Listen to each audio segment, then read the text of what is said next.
¿Qué tal, amigos nuestros? ¿Cómo están? Un gusto enorme saludarles en una emisión más de Administrándonos con el IAPEM, el espacio del Instituto de Administración Pública del Estado de México, que llega a todos ustedes los días lunes como hoy para abordar temas de mucho interés. Recordarán, amigos nuestros, que en nuestro programa pasado hemos estado platicando sobre la revista IAPEM, temas de administración pública, en el número 103. Bueno, pues hoy vamos a estar platicando acerca de uno de los artículos que aparece en esta revista, que es Gobernanza e Innovación, explicaciones sistemáticas en organizaciones públicas en el ámbito local.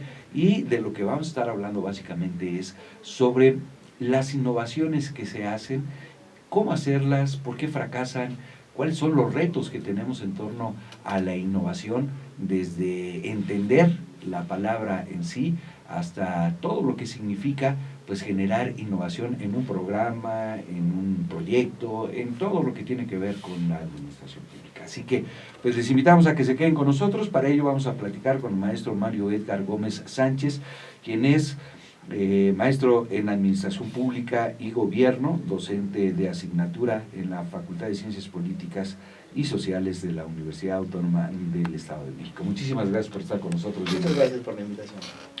Pues ya decíamos, gobernanza e innovación, explicaciones sistemáticas en organizaciones públicas en el ámbito local, es el artículo que escribió para el 103 de la revista IAPEM, y que se basa en todo lo que tiene que ver con la innovación, ¿no?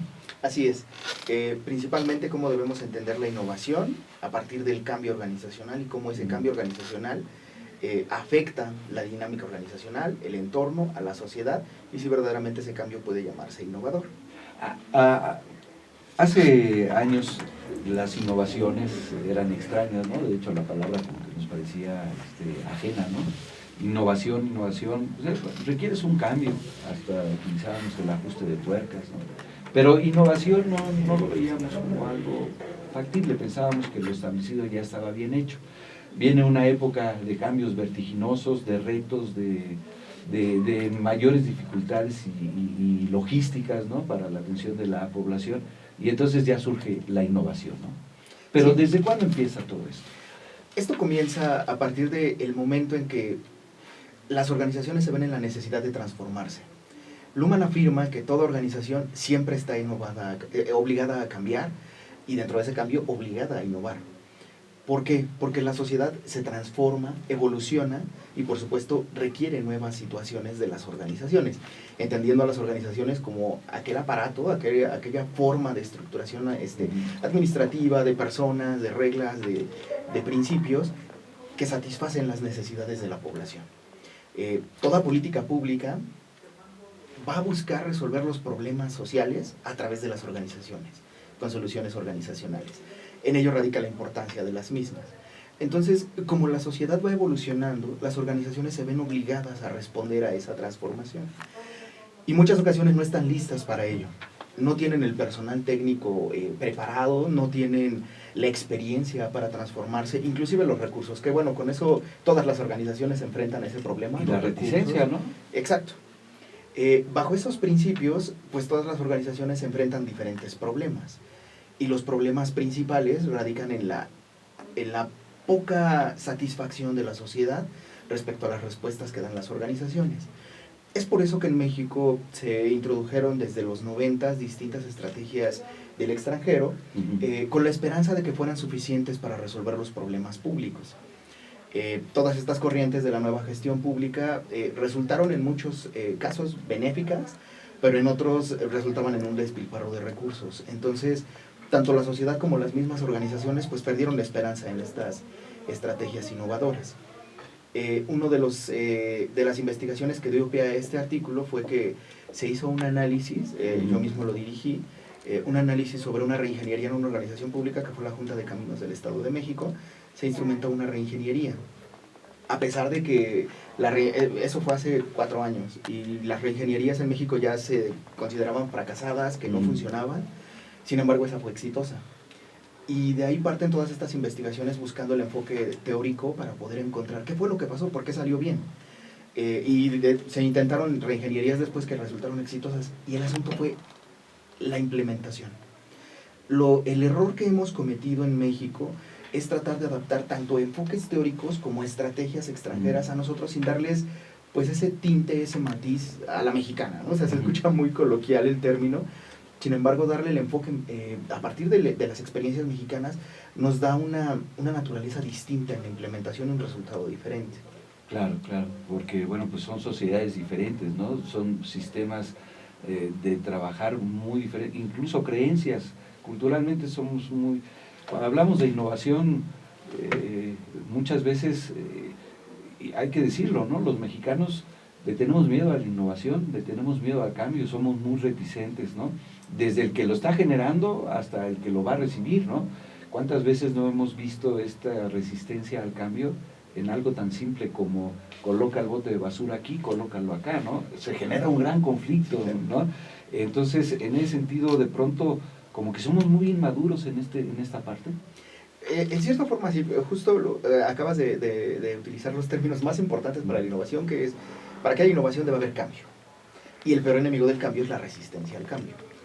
Y creo que todos, en mayor o menor medida, como personas, nos resistimos al mismo, ¿no? Algunas ciencias lo llaman la zona de confort, o dicen, bueno, ya te estás estancado en la dinámica que tú llevas de manera personal. Estoy hablando de una persona en particular.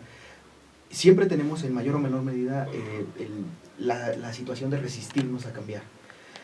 Pero también se debe a una situación en la que no es que no estemos preparados, es que en realidad le tememos a la incertidumbre. Y ese principio organizacional también se le conoce igual, la incertidumbre. Somos un poco catastróficos, ¿no? Exacto. Que decimos, híjole, ya van a cambiar. No, ya me voy. Sí. El artículo señala esta clase de información, bueno, la cataloga a partir de la teoría de Luhmann como la complejidad frente a la incertidumbre organizacional.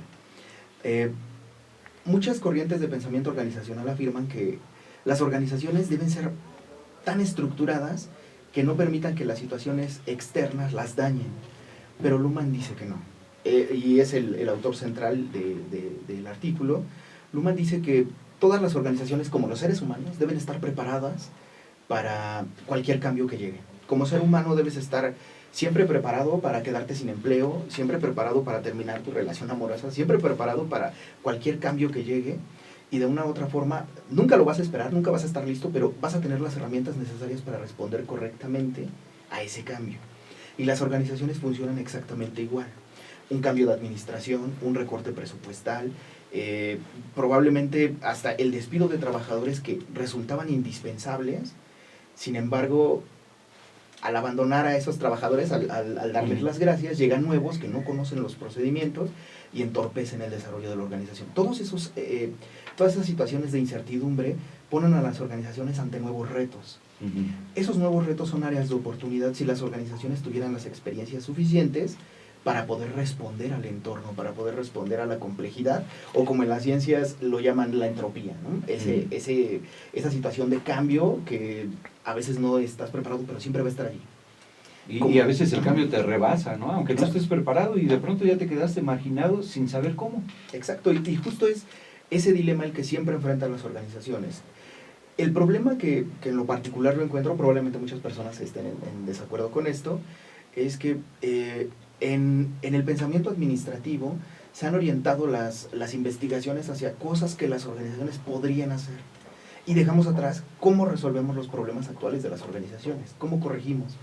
Ya hablamos de presupuesto participativo, gobierno abierto, un nuevo enfoque de gobernanza, cuando las organizaciones no han resuelto sus problemas más básicos como la comunicación entre unidades administrativas.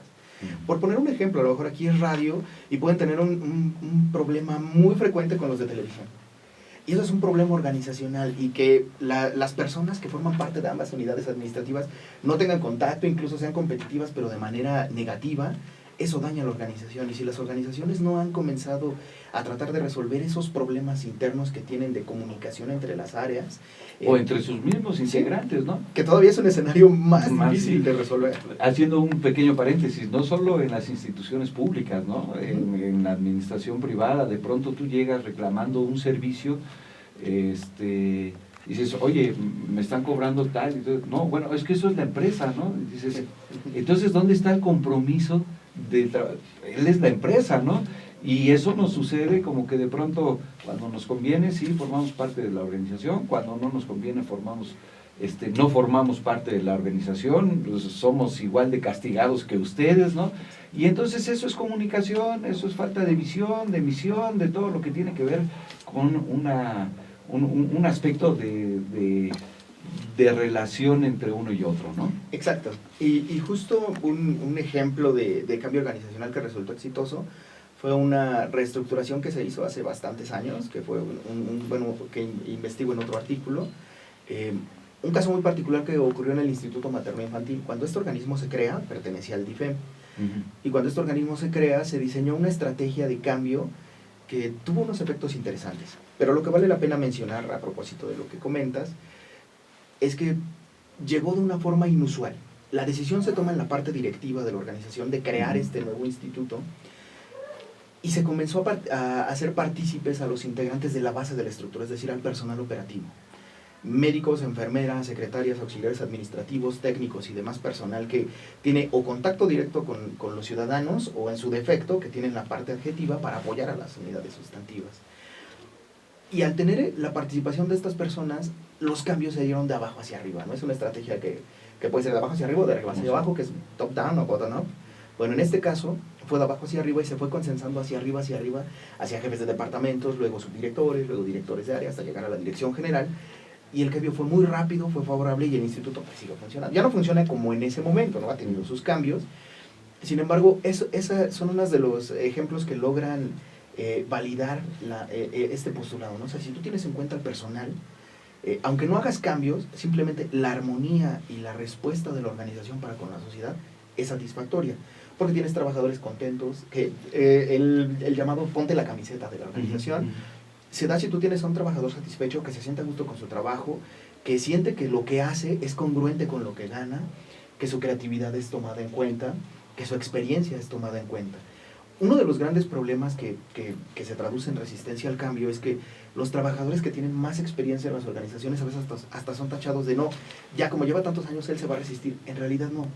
Yo creo que estas personas son las más valiosas para las organizaciones. Hay que escucharlas. Claro, tienen la experiencia de decirte, no hagan eso. Digo, tampoco tienen todo el conocimiento, pero al menos de la organización lo tienen. Y lo ideal es que las decisiones de la cabeza de la organización o los directivos, o al menos hasta el mismo departamento, si toman en cuenta estas personas se van a sentir valoradas y apreciadas. Y a todos nos gusta sentirnos apreciados. Si te sientes apreciado en el trabajo donde estás, pues no vas a resistirte, porque vas a decir, bueno, me toman en cuenta. Entonces, los cambios de administración serían un poco más suaves para los trabajadores. Desafortunadamente, cuando las líneas de comunicación se rompen y se toman decisiones sin tomar en cuenta a los trabajadores, es cuando ya no hay congruencia organizacional. Los trabajadores viven en incertidumbres, sintiendo que su trabajo peligra en todo momento, porque no comprenden qué es lo que está haciendo la gerencia, ¿no? La decisión administrativa. Claro, ¿no? Y incluso el trabajo lo ven como el lugar, el infierno, ¿no? Salgo de mi casa para ir al infierno por necesidad y tengo que estar en un lugar al que no quiero, como no lo quiero, porque no pertenezco a ese lugar, no me siento parte del mismo, entonces le pongo el pie. Claro. Y entonces se han dado muchos casos. Yo en algún momento estuve en una unidad jurídica y había un trabajador al que después despidieron porque él sentía que iba a ser el jefe, ¿no? Llevaba ya mucho tiempo, pero no, pusieron a otra persona y él ya estaba asesorando a otras personas para que pudieran demandar a la organización y era el que llevaba esos juicios, ¿no? O sea, completamente antiético, pero también se entendía la situación. Bueno, si no le iban a dar la situación de dirigir el lugar, pues lo recomendable sería que lo tuvieran en cuenta para las ideas que él tuviera, ¿no? Que se sintiera valorado, apreciado, claro. Porque se puede hacer, son cosas que se pueden hacer. Desafortunadamente, todos llegamos a un lugar y tenemos la intención de imprimir nuestra esencia, ¿no? Cuando llegamos a una casa nueva, tratamos de acomodar las cosas de acuerdo a nuestras intenciones, nuestros intereses, nuestros patrones de conducta. Pero si lo hacemos así, no tomamos en cuenta la opinión de nuestra pareja, de nuestros hijos, pues probablemente van a decir, híjole, se ve súper feo, nunca voy a invitar a nadie a la casa porque mi papá arregló súper horrible. O a lo mejor se ve bien, pero no me gusta porque no me tomaste en cuenta. Simple, claro. Estas situaciones también, ya volviendo a técnicas administrativas diversas, se han tenido en cuenta generalizaciones que también dañan a las organizaciones. Hoy llamados gestiones de control de calidad, que más o menos estandarizan dinámicas administrativas para que distintas organizaciones las operen exactamente igual. y uno de los, bueno, casi es el principal postulado del artículo, es que cada organización debe tener su traje a la medida, llamado administrativamente, es decir, sus propias políticas, sus propias decisiones, porque tiene sus propios valores, sus propias personas, sus propias reglas, y si funciona estandarizado, entonces se va a perder la parte humana de la organización. Decíamos de los ISOs, ¿no? Hace un Ujú. rato hablábamos del ISO tal, hubo una época en la que industria privada, las empresas públicas, el gobierno, todos, manualitis, ¿no? Y manual para acá, manual para allá, y desarrollate el manual de procedimientos y desarrollate esto. Y tantos manuales que al final de cuentas, en el desarrollo del procedimiento no se llevaba tal cual. Claro. Se faltaban 3, 4 o 5 pasos, ¿no? Claro. Porque el detalle, bueno, justo yo estoy participando en algunas reestructuraciones justo ahora, en el Consejo Estatal de la Mujer es una, y es uno de los... Sí, quisiera decirte, este es un error de nosotros, de nuestra cultura como mexicanos, como trabajadores mexicanos, o es un error en exageración de manuales.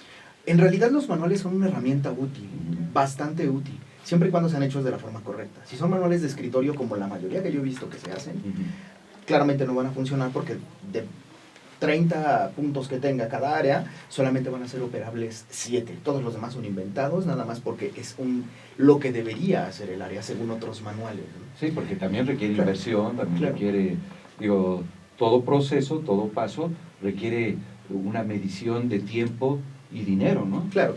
Por ejemplo, la Junta de Caminos, solo desarrollar el Manual General de Organización llevó cerca de 2 años y medio. Pero todos los trabajadores, los 185 trabajadores del sector central participaron en la elaboración del manual. Era perfectamente operable porque todos habían aportado lo que hacían. Obviamente eso, además de tiempo, cuesta dinero, ¿no? Las personas que están desarrollando el manual pues cobran un sueldo, el tiempo que le lleva a la organización esperar que su manual nuevo esté funcionando. Sin embargo, son riesgos que se tienen que correr, hacer bien las cosas. Es como decir, híjole, yo no voy a entrar a estudiar una carrera profesional porque me voy a tardar 5 años o 3 años y luego en una ejecutiva. Mejor me voy a trabajar de una vez, ¿no? Son decisiones al final que van a impactar directamente en tu futuro, ¿no? Cosas bien hechas, o simplemente que tú por la premura de querer ganar dinero aceptes cualquier oportunidad laboral, ¿no? Lejos de hacer lo que tú quieres, ¿no? Estudiar y prepararte para lo que tú quieres. Y digamos, la idea pues muy, muy ilusoria, ¿no? De voy a seguir mis sueños, o simplemente por la desesperación de ganar dinero, aceptes cualquier trabajo. Las organizaciones funcionan igual. Les imprimes tiempo, les dedicas el desarrollo técnico de lo que necesitan, o simplemente por responder de manera inmediata a las necesidades, atiendes cualquier situación y adoptas cualquier política que se te cruce enfrente. Todavía retomando esta parte de los manuales, ¿resultan buenas ideas? Sí, porque el manual de organización resulta el ¿qué hacemos? Ahí estamos hablando del qué y para qué. ¿Qué hace la unidad jurídica y consultiva o el área de personal y para qué lo hace? Ahí vienen todas las funciones descritas. Y el manual de procedimientos es el ¿cómo lo hago? Si para la contratación de personal se solicita información, todo tu currículum, tus papeles, se archiva, se guarda en un archivo. Bueno, ¿quién lo guarda? ¿Quién tiene los archivos a su resguardo? Es lo que dice el manual de procedimientos. Y el reglamento interno, pues bueno, son todas las ordenanzas aprobadas por el órgano máximo de cada organización para que se funcione de esa manera. El problema es que sucede como con la transparencia. Todas las organizaciones tienen su portal, todos están acreditados ya funcionando correctamente con la transparencia, pero sigue habiendo situaciones indebidas. Y dices, ¿por qué? Si hay transparencia, ¿no?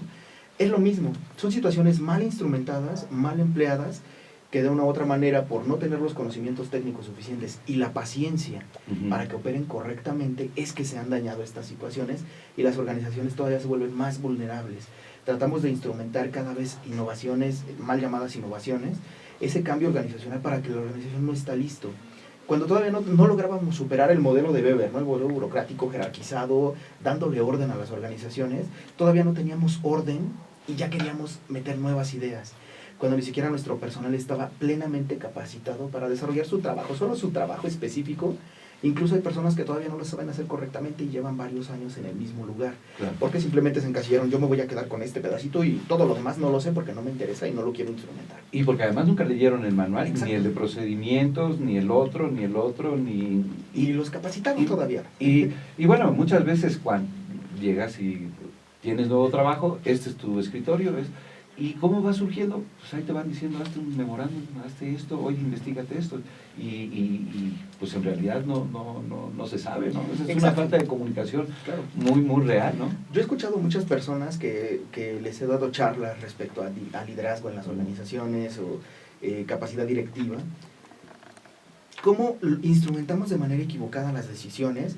Y escuché de uno de ellos, que ya lo había escuchado de otras personas, pero justo en ese me llamó mucho la atención, que esta persona comentó que no querría, ¿por qué tendría él que informarle al personal cuando pues era el personal, ¿no? O sea, que las decisiones las tomaba él y ellos no tenían por qué enterarse de sus Es el decisiones. jefe, ¿no? Y entonces, bueno, eso me alarmó mucho, pero son situaciones que pasan cotidianamente, Claro. yo creo que siempre, porque al final de cuentas los trabajadores deben estar informados de lo que sucede. Eso les da tranquilidad, eso los hace conocer qué es lo que está sucediendo para poder responder cuando no esté el jefe de la unidad, cuando no esté el superior jerárquico, cuando no estén sus compañeros, está plenamente capacitado y conoce exactamente qué es lo que está pasando en la unidad administrativa a la que él pertenece. Y formas parte del equipo, Exacto. porque al tener tú esta información, eres responsable. Claro. Cuando no la tienes, pues te lavas las manos y me vale, ¿no? Exacto. Por ejemplo, retomando lo de los manuales de procedimientos de organización, he capacitado a algunas personas en municipios que justamente, yo creo, estoy convencido, digo, no lo he visto responder correctamente, sin embargo, yo creo que es así. Una forma adecuada, que justo lo voy a ir a hacer apenas a Tenancingo, todavía no hay fecha, pero lo voy a ir a hacer. El desarrollo de los manuales es útil para la experiencia organizacional.